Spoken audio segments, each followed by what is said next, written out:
মানুষের জীবনে সবচেয়ে বড় কাজ হলো তার মুনিবের প্রতি তার নত থাকা। আমাদের মুনিবকে, আমাদের খাওয়ানকে, নিঃশ্বাস দানকে, জমিন টাকা হায়াত দিলেন কে, মৃত্যু দিবেন কে, সবকিছুর মালিককে, সবকিছুর মালিককে, সবকিছুর মালিককে।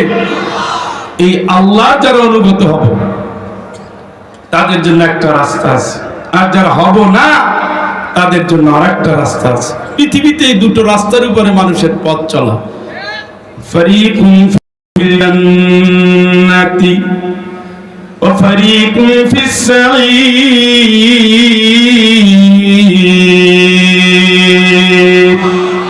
জীবন চলার পথের উপরে দুটো দল, দুটো আন্দোলন, দুটো তরিকা, দুটো সম্প্রদায়। একটা হবে জান্নাতি আর একটা হবে জাহান্নামী।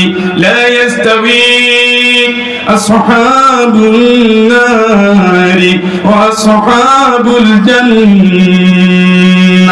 জাহান্নামে যারা যাবে, জান্নাতে যারা যাবে, এই দুই ধরনের বাসিন্দা কোনোদিন এক আমল করবে না, এক আন্দোলন করবে না, একভাবে খাবে না, একভাবে চলবে না, এক মিছিল করবে না, এক মিটিং করবে না, এক সমাবেশ করবে না, এক সমাবেশে যাবে না।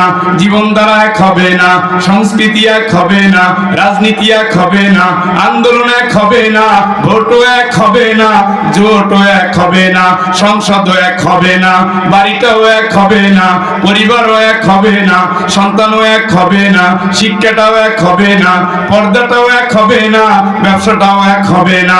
যারা আল্লাহরে মানবে, আল্লাহর পথে চলবে, আল্লাহর হুকুম মানবে, তারা গোলাম হবে কার? জোরে বলেন কার?